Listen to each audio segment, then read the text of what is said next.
Hello everyone, कैसे हैं आप सभी। I hope everyone is fine and doing well. This is your English mentor Jatin Madan and I welcome all of you to Guidely. So एक बार फिर से स्वागत है गाइस एडिटोरियल सेशन में, जिसमें जानने को मिलेगा vocabulary, reading comprehension, questions and बहुत सारे करंट अफेयर्स। सो एक रिक्वेस्ट मैं आपसे करना चाहूँगा गाइस, जितने भी स्टूडेंट्स इस सेशन को देख रहे हैं कमेंट करके ज़रूर बताएं कि ये सेशंस आपको कैसे लग रहे हैं। And to reach out to me, this is the Telegram group. ये टेलीग्राम ग्रुप है डिस्कस विद JM। ओके, इससे आपको हमारी क्लासेस की PDFs भी मिल जाती हैं और जितने भी आपके डाउट्स हैं वो आप अपने शेयर कर सकते हैं। शुरू करते हैं विदाउट वेस्टिंग एनी टाइम। तो सबसे पहला वर्ड आज का है हेस्ती। हेस्ती का अर्थ निकल के आता है जल्दीबाजी में। कोई काम जल्दीबाजी में किया गया है, एज इफ कि कुछ गलत हो जाए, तो उसको बोलते हैं हेस्ती।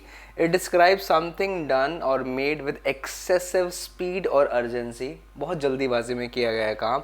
ऑफन विदाउट केयरफुल कंसिडरेशन और थॉट, मतलब केयरलेसनेस के साथ में जो किया गया काम, उसको आप बोलते हैं हेस्टीली डन। ओके, तो आप बोल सकते हो कोई काम कैसे किया गया है, रैश तरीके से किया गया है, इम्पल्सिव, हरिड, ब्राश। तो ये सारे के सारे सिनोनिम्स हो जाएंगे। अब एंटोनिम्स की बात करें, डेलिब्रेट, केयरफुल, थॉटफुल, तो ये सभी के सभी वर्ड्स हो जाएंगे इसके एंटोनिम्स, यानी कि बहुत ही केयरफुली किया गया काम। मेटिकुलसली डन, मेटिकुलस इसका सिनोनिम है मेटिकुलस, ये आप लिख सकते हैं। पेनस्टेकिंग, PAINSTAKING। नेग्लिजेंट आप इसमें लिख सकते हो, केयरलेस कैटेगरी हो जाएगी नेग्लिजेंट। Got it. एक सेंटेंस आपके सामने है, the hasty preparation of the project, मतलब प्रोजेक्ट की जल्दीबाजी में जो प्रिपरेशन की गई, it led to numerous mistakes, इससे मिस्टेक्स बहुत सारी हो गई। तो कॉन्सिक्वेंसेज हेस्ट की कैसी रहती हैं, खराब ही रहती हैं। Got it. चलिए नेक्स्ट वर्ड आपके सामने है बायस। बायस का मतलब होता है, यू कैन से पक्षपात करना। अगर आप किसी चीज़ की तरफ इंक्लाइंड हैं, ज़्यादा दो पार्टीज़ हैं और अगर आप एक की तरफ झुकाव ज़्यादा रखते हैं, तो आप इसका मतलब बायस्ड हैं। तो बायस का मतलब it refers to prejudice. Prejudice का मतलब किसी की तरफ नफरत या किसी की तरफ प्यार ज़्यादा, और inclination towards a particular perspective. Perspective का मतलब ओपिनियन, एडवाइस, ओपिनियन, और आउटकम, आउटकम का मतलब परिणाम, रिजल्ट। ऑफन लीडिंग टू, इससे होता क्या, अनफेयर ट्रीटमेंट होता है और judgement based on preconceived notions. Notions का मतलब ideas, rather than objective reasoning, मतलब रीजनेबली आप जजमेंट नहीं देते हैं, आप बायस्ड आइडियाज़ पर जजमेंट देते हैं। तो बायसनेस का मतलब खराबी होता है। बायसनेस एक नेगेटिव वर्ड है, इसका मतलब होता है पक्षपात करना। और सिनोनिम्स आपके हो जाएंगे prejudice, partiality, favouritism, discrimination. Okay, एक और वर्ड होता है नेपोटिज्म, अनफेयर एडवांटेज देना। नेपोटिज्म, अपने रिश्तेदारों को अनफेयर एडवांटेज देना। सपोज कीजिए कि कोई पर्सन है और वो अच्छी पोजीशन पर है, उसके पास में पावर है, और जब नौकरियां लगती हैं तो उस अपनी पावर का यूज़ उसने अपने रिश्तेदारों को नौकरी देने में किया, तो इसको बोलते हैं क्या, नेपोटिज्म। Got it. इम्पार्शियलिटी, बिना भेदभाव के, बिना डिस्क्रिमिनेशन के, ऑब्जेक्टिविटी और फेयरनेस। ठीक है जी। और इसका एग्जाम्पल हमारे सामने है, the hiring process was criticised.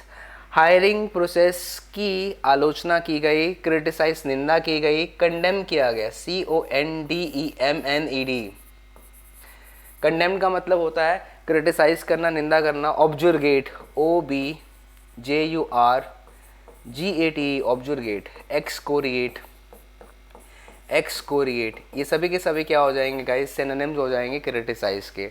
For its lack of impartiality and bias towards certain candidates.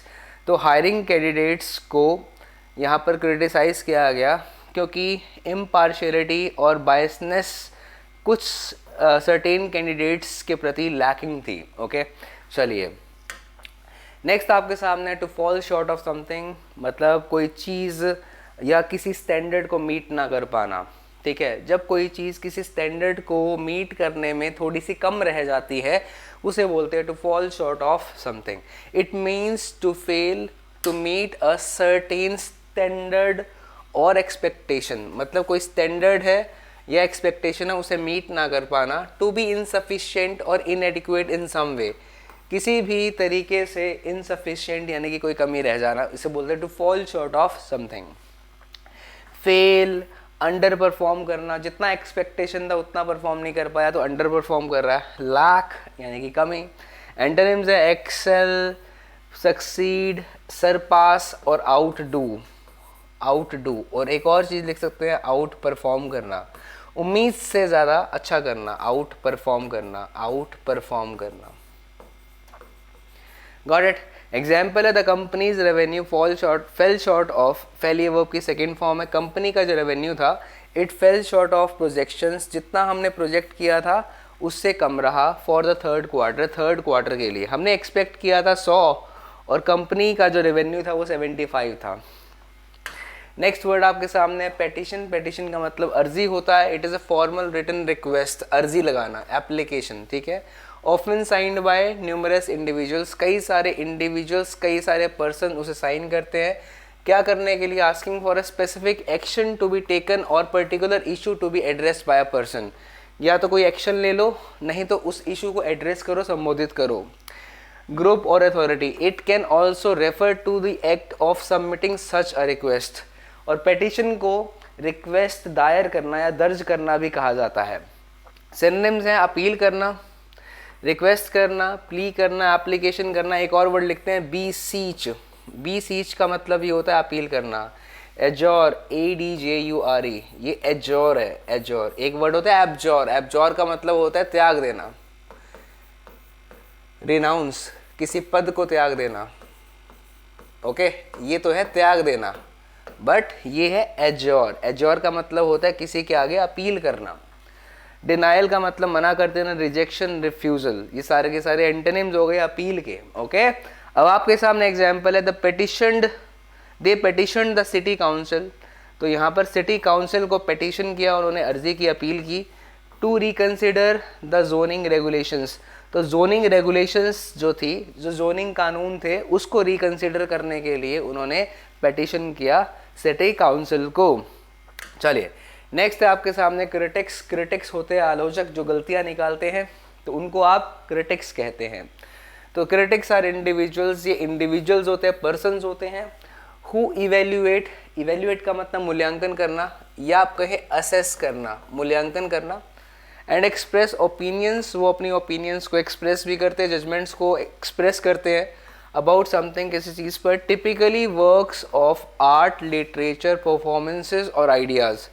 मान लीजिए कोई मूवी आई और मूवी के जो रिव्यूज़ थे वो अच्छे नहीं गए, तो मूवीज़ के जो रिव्यूज़ थे जो अच्छे नहीं गए, वो किसने रिव्यूज़ दिए बेकार? वो क्रिटिक्स ही थे। उम्मीद करूँगा बात क्लियर हो गई होगी। दे एनालाइज एंड असेस, देखा असेस का मतलब होता है मूल्यांकन करना। द मेरिट्स, फ्लॉज, फ्लॉज का मतलब होता है एरर्स, कमियाँ। एंड सिग्निफिकेंस यानी कि importance of the subject matter based on their expertise और पर्सनल पर्सपेक्टिव्स, अपने पर्सनल आइडियाज़, बिलीफ्स के बिहाफ पर वो किसी भी चीज़ को क्या करते हैं? जज करते हैं। तो ऐसे लोगों को बोलते हैं क्रिटिक। अक्सर नेगेटिव रिव्यूज़ देने वाले लोगों को क्रिटिक्स कहा जाता है, आलोचक कहा जाता है। तो रिव्यूअर्स ये एक न्यूट्रल टर्म है। कमेंटेटर्स, इवेल्युएटर्स, एनालिस्ट्स, तो ये सभी के सभी सिनोनिम्स हो जाएंगे। एंटोनिम्स है एडमायरर्स यानी कि पसंद करने वाले, प्रशंसा करने वाले। सपोर्टर्स, एडवोकेट्स यानी कि जो एंडोर्स करता है। एक वर्ड लिखता हूँ एंडोर्स। एंडोर्स का मतलब होता है एडवोकेट करना, वकालत करना किसी की। Got it? सपोर्ट करना। अब आपके सामने एग्जाम्पल है the critics praised the film. अरे वाह, क्रिटिक्स यहाँ पर प्रेज कर रहे हैं उल्टा। For its innovative story telling, innovative यानी कि नई स्टोरी टेलिंग के लिए। एंड कंपेलिंग परफॉर्मेंसेस, कंपेलिंग का मतलब यहाँ पर है अच्छी परफॉर्मेंसेस। ओके, जो कन्विंस कर दे आपको बहुत ज़्यादा। उम्मीद करूँगा क्लियर हो गया होगा। बिल्कुल सिंपल सा वर्ड था। नेक्स्ट वर्ड अच्छा वर्ड है, इसे स्टार मार्क कर लेना, कई बार ये पूछा जाता है। एनविसेज्ड। एनविसेज का मतलब होता है सिंपली इमेजिन करना, किसी चीज़ को इमेजिन करना, दैट इज एनविसेज करना। इट मीन्स टू इमेजिन और visualise something in the future. Future के अंदर अगर आप किसी चीज़ को इमेजिन करते हैं कि ये होगी तो उसे एनविसेज करना कहते हैं टिपिकली, यानी कि पर्टिकुलरली एज अ पॉसिबिलिटी और अ प्लान, किसी भी पॉसिबिलिटी या प्लान के रूप में। It refers to contemplating, contemplate का मतलब सोचना, और फोरसीइंग पहले से ही पूर्व अनुमान लगाना, एंटिसिपेट करना, समथिंग हैपनिंग और बीइंग द केस, कि कोई भी केस है उसके बारे में आप पहले से ही अनुमान लगा रहे हैं, पूर्व अनुमान लगा रहे हैं, एंटिसिपेट कर रहे हैं, फोरसी कर रहे हैं, एंटिसिपेट प्रिडिक्ट कर रहे हैं, एंटिसिपेट कर रहे हैं। इसे आप क्या कहते हैं? इसे आप बोलते हैं एनविसेज करना।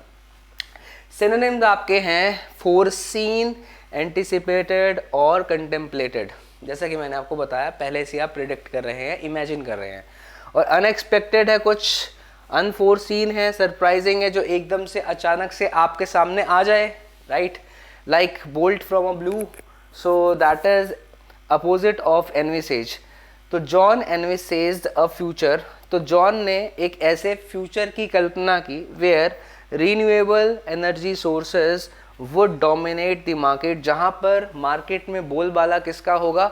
रिन्यूएबल एनर्जी रिसोर्सेज का होगा, नॉन रिन्यूएबल एनर्जी रिसोर्सेज का नहीं। अगर पेट्रोल की बात करते हो तो पेट्रोल क्या है? नॉन रिन्यूएबल एनर्जी रिसोर्स है, और जबकि अगर मैं विंड की या सन की बात करूँ तो वो एक रिन्यूएबल एनर्जी रिसोर्स है। चलिए, सरकमस्टांसेस का मतलब कोई भी सिचुएशन, ओके, सरकमस्टांसेस तो अक्सर ये नेगेटिव होता है। It refers to the various conditions, facts और situations that surround and affect a particular event, जो किसी भी इवेंट को प्रभावित कर सकते हैं, नेगेटिवली इन्फ्लुएंस कर सकते हैं, डिसीजन और persons life, that is circumstances. कई बार ये फ्रेज बोला जाता है, circumstances were beyond my control, मेरे सरकमस्टेंसेस मेरे एंड पर सही नहीं थे।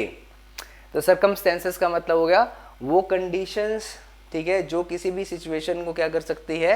खराब कर सकती है, या इन्फ्लुएंस कर सकती है, अफेक्ट कर सकती है। तो situation, condition, environment, state of affairs, ये सिनोनिम्स हो गए।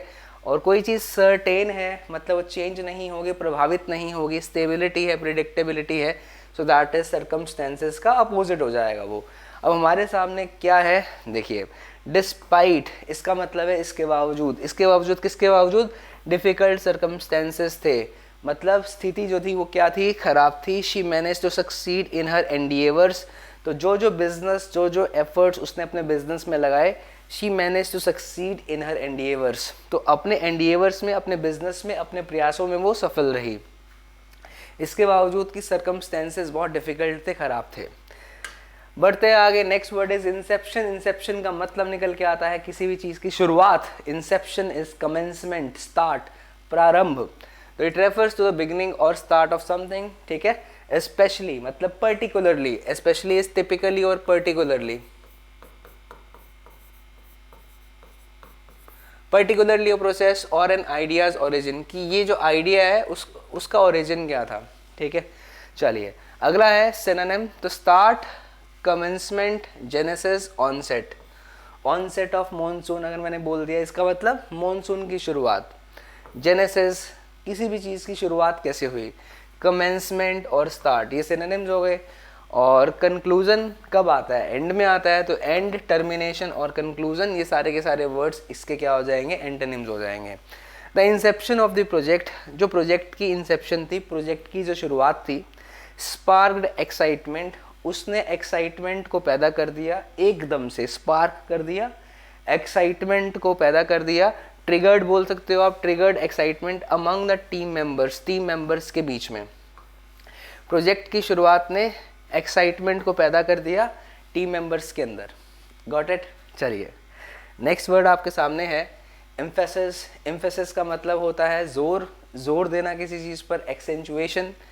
It refers to special importance, मतलब आप स्पेशल इम्पोर्टेंस दे रहे हैं, to give special importance something, significance और prominence given to something to make it stand out. Stand out का मतलब होता है डिस्टिंक्टिवली दिखना, distinct, to stand distinct, okay, अलग से ही दिखना है। और टू बी हाईलाइटेड, तो एम्फेसिस का मतलब होता है जोर देना, किसी चीज़ को जोर देना।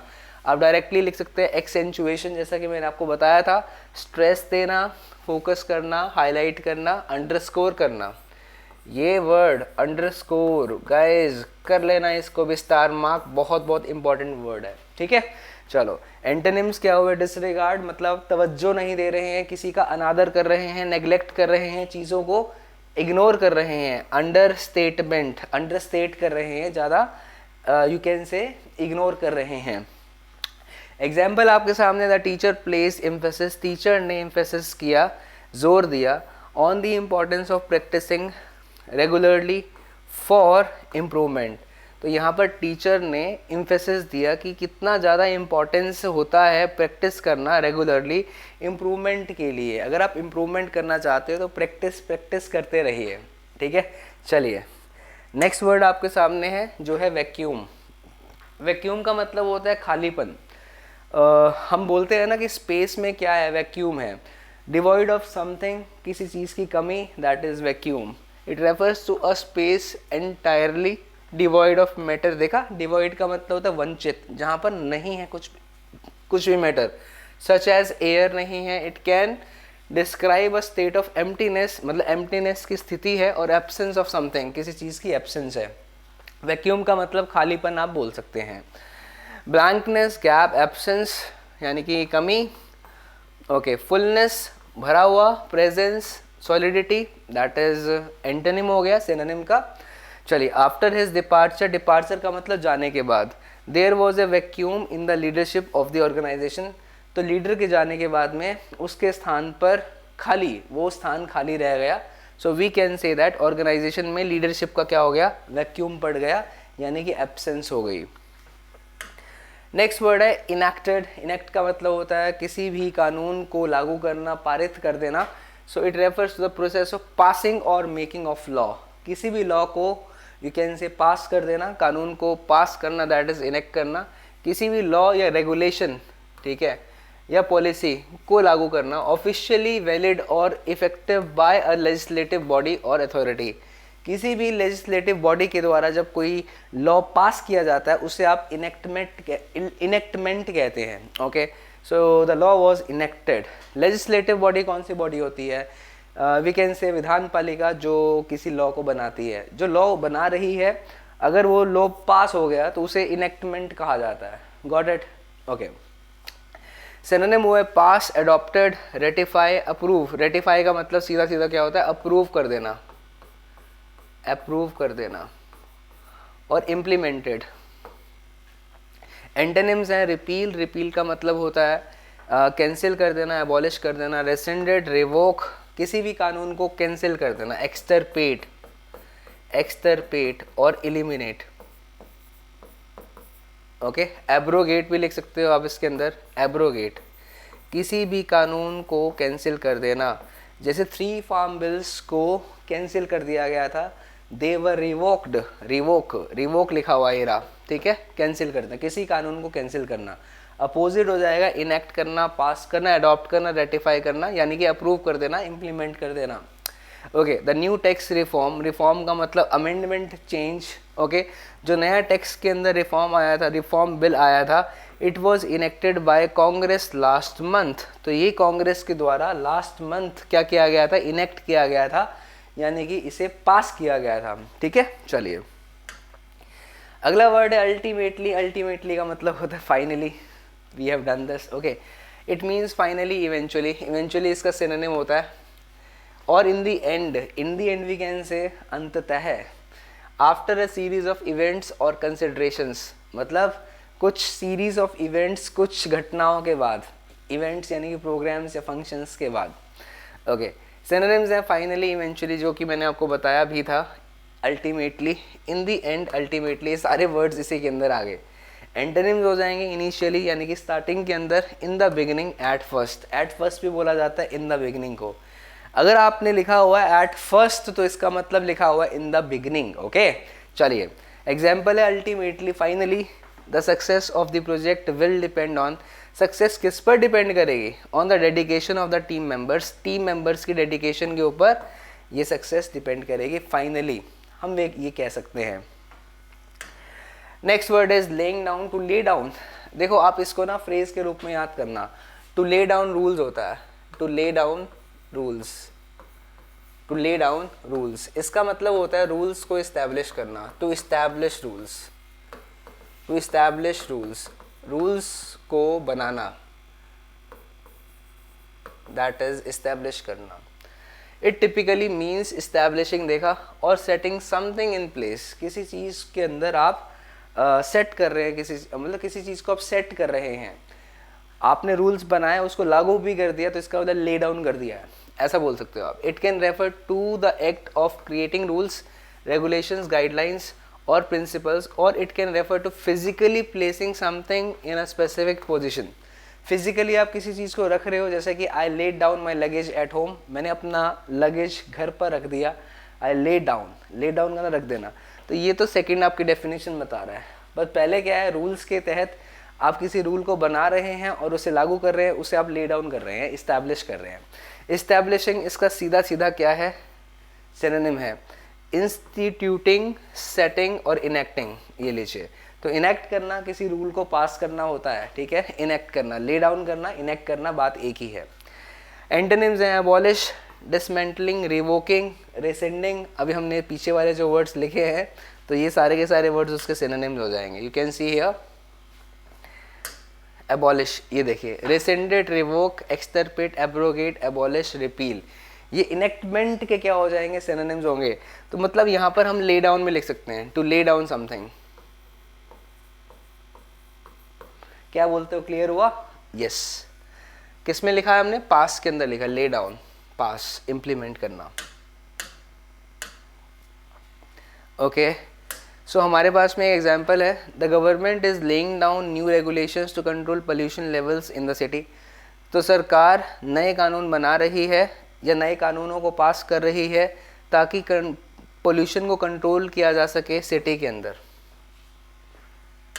नेक्स्ट है बियरिंग। बियरिंग का मतलब होता है, यू कैन से कोई भी बिहेवियर, कोई भी conduct, that is bearing. Okay, bearing एक नाउन की तरह यूज़ किया जा रहा है।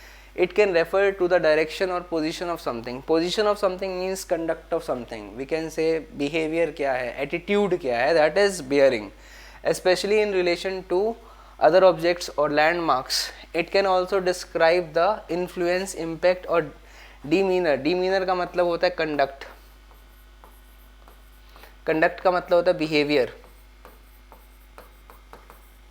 ओके, तो ये डिस्क्राइब कर सकता है कंडक्ट को, someone has on a situation और अ रिलेशनशिप। तो मतलब कि आपका क्या स्टांस है किसी भी मुद्दे पर, क्या स्टांस है, क्या एटीट्यूड है, आप इस प्रॉब्लम को कैसे देखते हो, स्टांस लिख सकते हैं इसमें आप, posture, stance.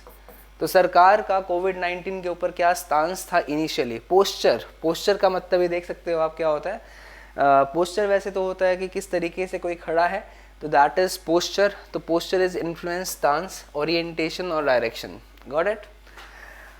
Okay, misdirection, disorientation और डिसकनेक्शन, मतलब कोई चीज़ कनेक्टेड ही नहीं है, तो that is the antonym of bearing. Her confident bearing, तो her confident stance had a positive influence on the team during the crisis.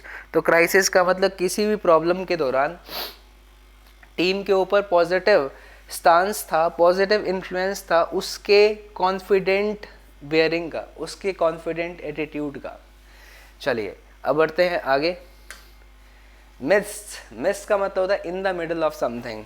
It refers to the middle और central part of something, often used to indicate being surrounded by or among a group of people or objects। ठीक है, in the midst of something, in the middle of something। So centre है, heart है, core है, middle है, इसके synonyms हो जाएंगे। और पेरीफेरी का मतलब होता है बाहर, बाउंड्री पर होना। तो पेरीफेरी, एज, एक्सटीरियर, आउटस्कर्ट्स, और we can say boundary.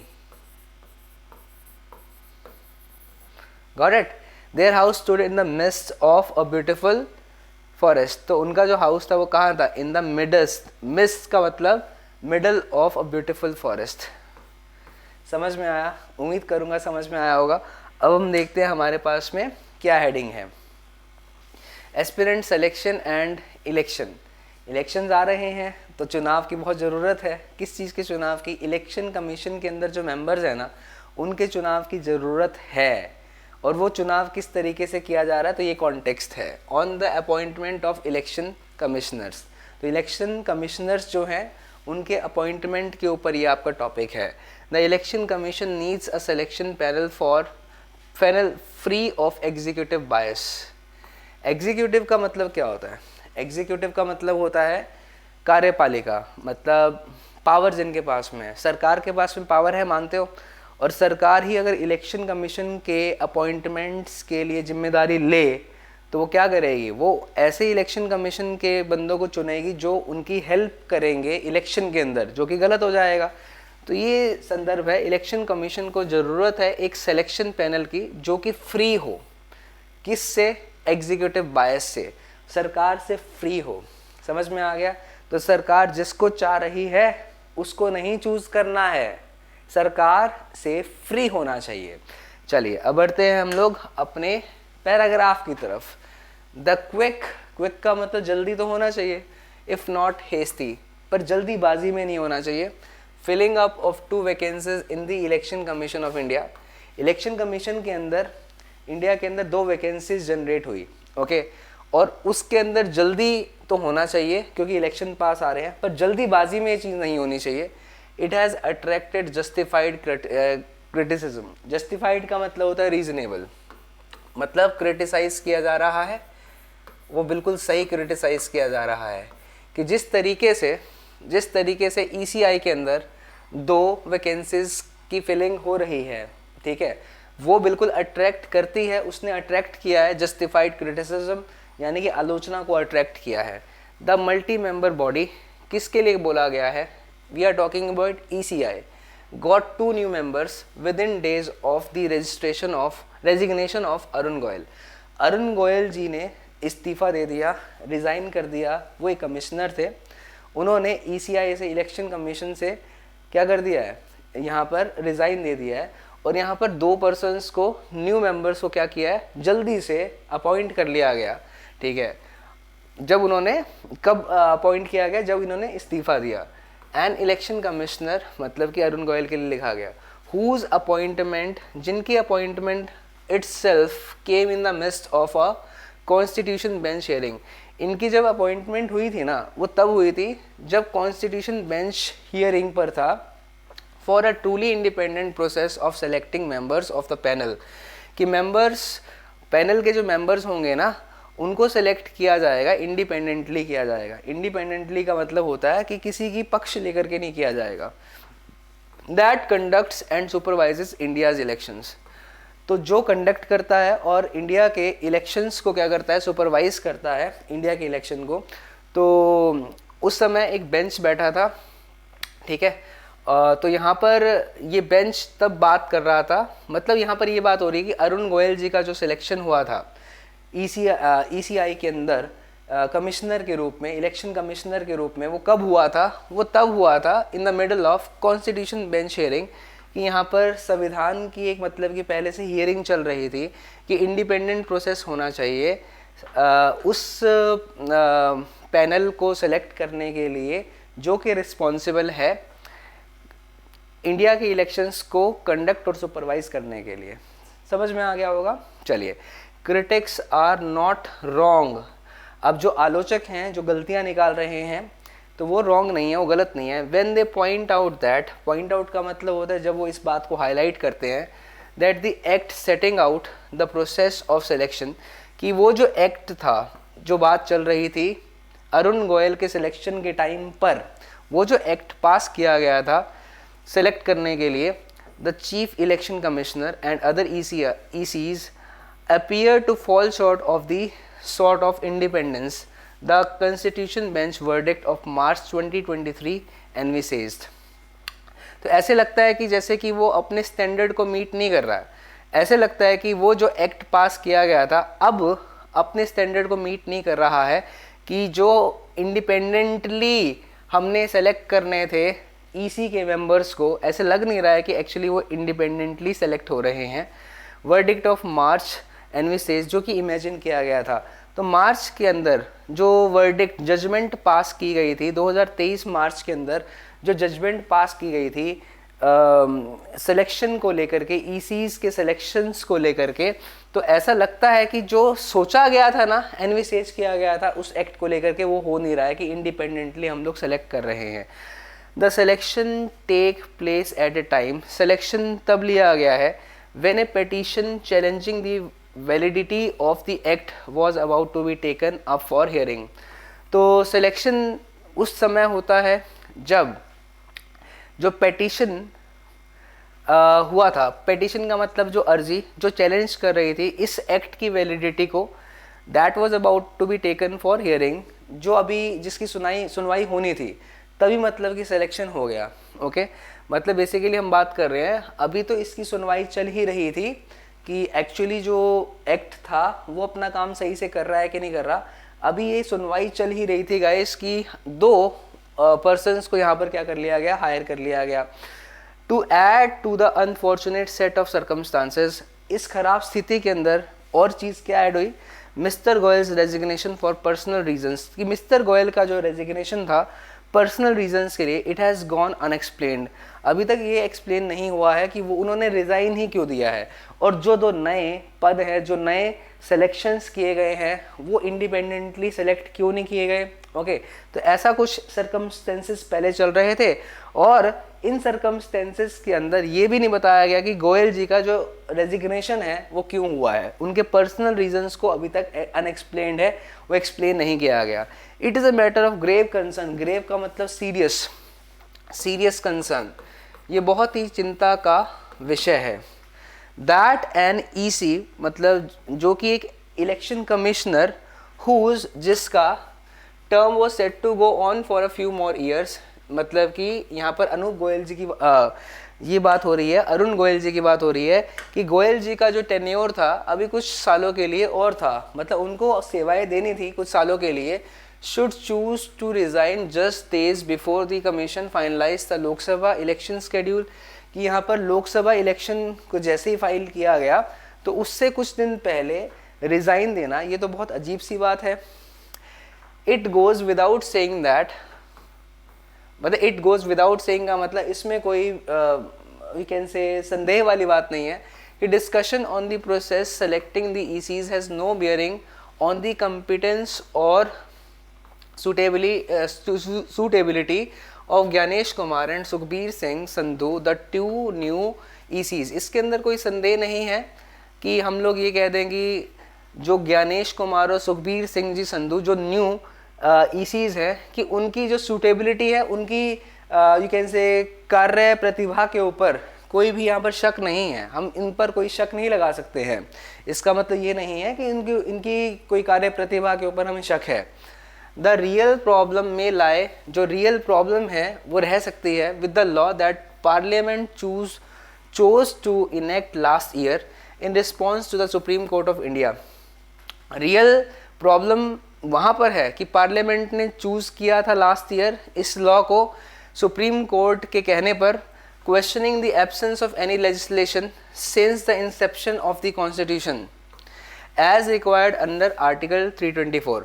So basically यहाँ पर बात की जा रही है कि रियल जो प्रॉब्लम है वो ये है कि पार्लियामेंट ने चूज़ किया था last year, choose to enact last year, कि पार्लियामेंट ने यहाँ पर चूज़ किया था इस लॉ को पास करना है last year in response to, किस रिस्पॉन्स में, सुप्रीम कोर्ट ऑफ इंडिया के रिस्पॉन्स में। सुप्रीम कोर्ट ऑफ इंडिया ने यहाँ पर क्वेश्चन किया था कि एब्सेंस ऑफ एनी लेजिस्लेशन, कि ये जो कोई कानून नहीं है, मतलब ये सवाल किया गया था कि कोई कानून नहीं है अभी तक since the inception of the constitution, जब से कॉन्स्टिट्यूशन बना है इस पर कोई कानून नहीं बना है, ऐसा सुप्रीम कोर्ट ने कहा, और इसलिए पार्लियामेंट ने लास्ट ईयर इस लॉ को क्या किया, इनेक्ट किया एज रिक्वायर्ड अंडर आर्टिकल 324। तो 324 के अंडर ये आर्टिकल था, आर्टिकल के अंडर ये चीज़ हुई है।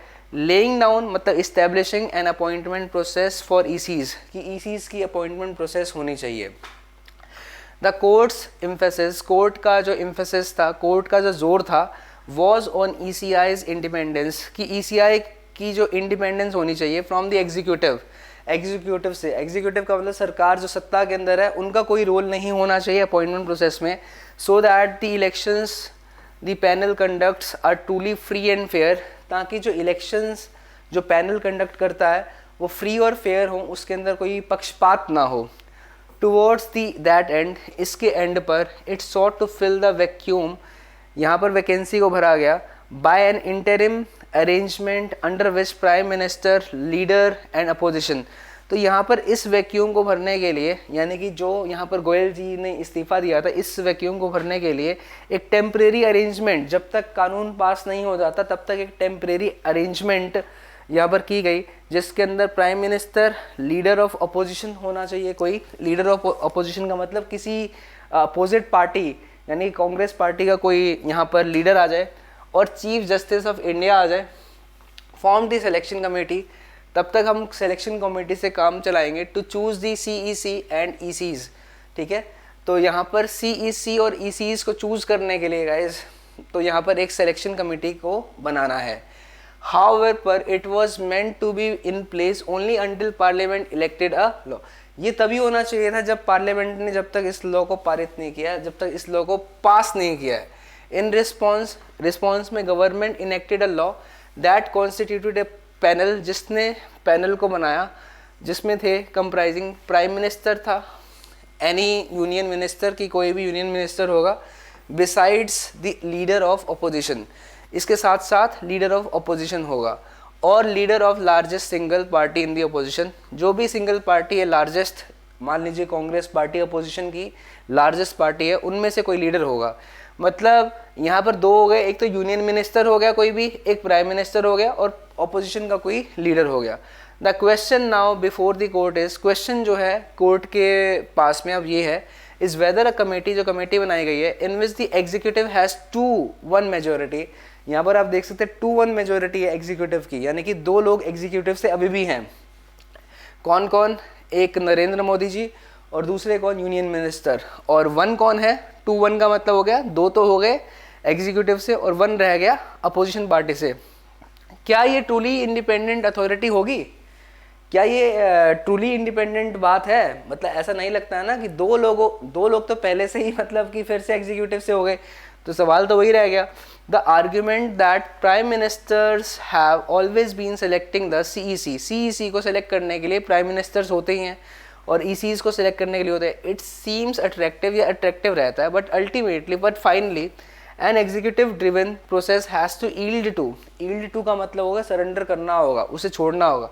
One more rooted in the constitutional principle of having an independently body to hold free and fair elections, की फ्री और फेयर इलेक्शंस के लिए एग्जीक्यूटिव को छोड़ना होगा और एक नई बॉडी बनानी पड़ेगी। Even if the CJI as an institutional head might not be the person most suited to be part of the selection process, चाहे CJI जो है, ठीक है, जो कि इंस्टीट्यूशनल का हेड है, इंस्टीट्यूशन का जो हेड है, might not be the person most suited, हो सकता है कि वो सूटेड ना हो सिलेक्शन के पार्ट का, सिलेक्शन प्रोसेस के पार्ट का। ठीक है गाइज, तो उम्मीद करूँगा हमें ये बात समझ में आ गई है कि 2:1 मेजोरिटी की जो बात की गई है, वो ये बात की गई है कि एग्जीक्यूटिव जो है, यानी कि जिनके पास में पावर है, यानी कि नरेंद्र मोदी, और साथ में एक और पर्सन जो कि यूनियन मिनिस्टर है, और लास्ट एक हो गया अपोजिशन का पर्सन, अपोजिशन का। तो यहाँ पर 2:1 आपका रेशो है, जो कि अभी भी सवाल उठा रहा है कि क्या ये जो सिलेक्शन हो रहा है वो सही हो रहा है या नहीं, इंडिपेंडेंटली हो रहा है या नहीं। चलिए, what was the timing of Arun Goyal's resignation? Arun Goyal के रेजिग्नेशन का टाइमिंग क्या था? बस इलेक्शन के कुछ दिन पहले ही उन्होंने रिज़ाइन किया था। And why is it considered significant, और इसे क्यों सिग्निफिकेंट इंपॉर्टेंस दी जा रही है? Arun Goyal's resignation is significant because it occurred just days before the election commission was set to finalize the Lok Sabha election. सही है?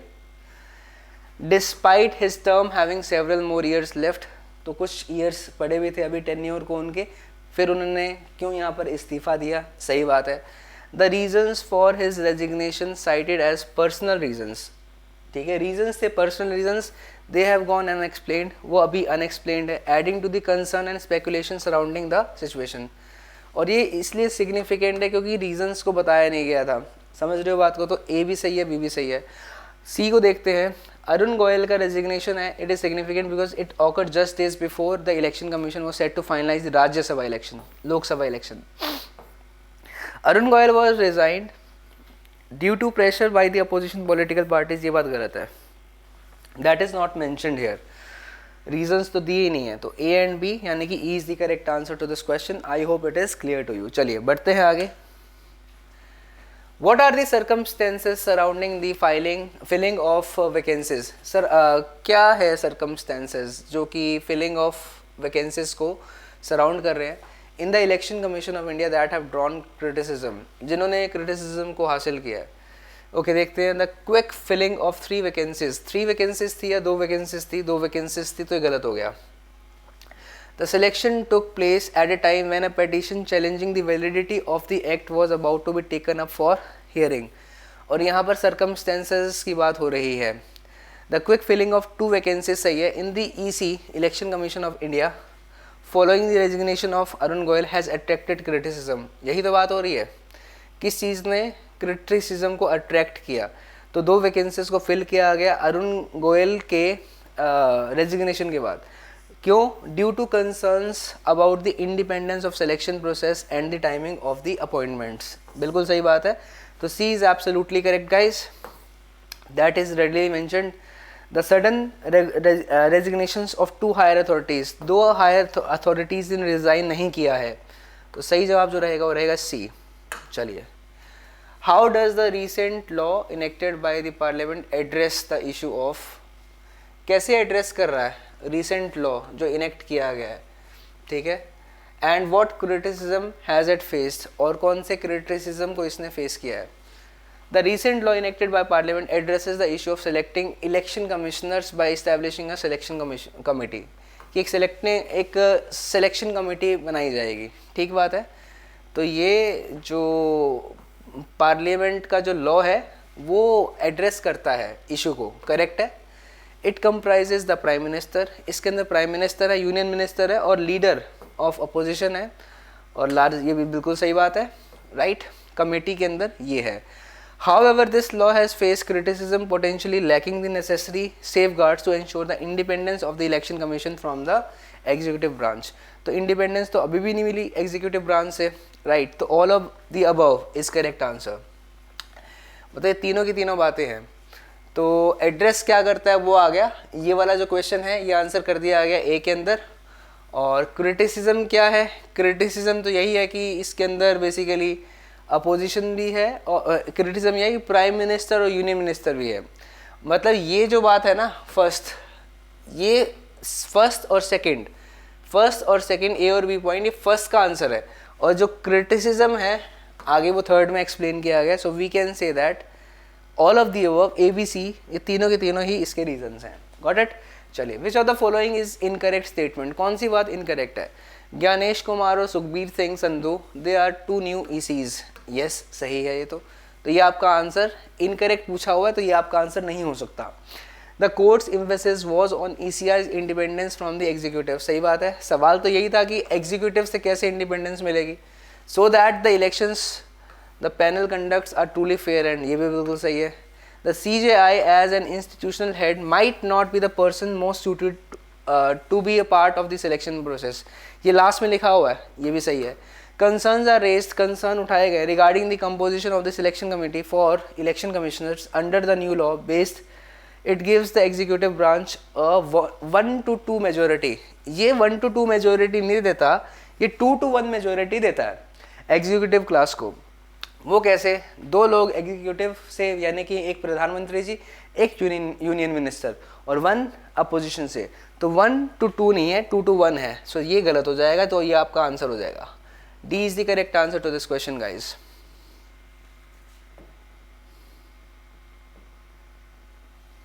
Okay, so D is the correct answer. अब आपको बताना है इस सेंटेंस में क्या एरर होगा। The selection take place, खत्म। The selection takes place, guys. Selection singular है, take के साथ में s लगाना पड़ेगा। Selection तब होता है at a time when a petition challenging, जब एक petition जो कि challenge कर रही थी, The validity of the act was about to be taken up for the hearing, कि अभी तो petition हो रही थी, मतलब कि petition की hearing हो रही थी, तो तभी ये selection हो गया। तो it takes, तो आपका आंसर रहेगा A। अब आपको बताना है grave का synonym क्या है। grave का मतलब होता है serious, ओके, या क्रिटिकल। तो लाइट हार्टेड तो सीरियस नहीं होता, माइनर भी सीरियस नहीं होता। सॉलमन इज फॉर्मल, फॉर्मल और सीरियस। इनसिग्निफिकेंट, ट्रिवियल, ये नॉन सीरियस है। ये नॉन सीरियस है। तो solemn is serious. C is the correct answer to this question. Grave. अब आपको बताना फॉल शॉर्ट का मतलब क्या होता है। Fall short of something means it means to fail to reach a particular standard. जैसा कि मैंने आपको बताया था, एक पर्टिकुलर स्टैंडर्ड या एक्सपेक्टेशन को ना मीट कर पाना। सही जवाब आपका यही है, ए। चलिए नेक्स्ट इज, अब आपको बताना है अपोजिट बताना है इनेक्टेड का। इनेक्ट का मतलब होता है लागू करना, to pass a law. Implement करना, ये तो सिनोनिम हो गया। पास करना, लेजिस्लेटेड। अपहोल्ड, अपहोल्ड भी सपोर्ट करना, पास करना होता है। और रेसिंडेड का मतलब एक्सटर्पेट, यानी कि किसी भी कानून को एबॉलिश कर देना, कैंसिल कर देना। आंसर आएगा E. I hope it is clear to you. So देखा गाइज हमने किस तरीके से इन सारे के सारे क्वेश्चंस को किया, कितनी सारी वोकैबुलरी हमने की और किस तरीके से हमने पैसेज को समझा। उम्मीद करूँगा ये चीज़ें आपके लिए बेनिफिशियल होंगी। इसी के साथ इजाज़त लूँगा। Thank you so much guys.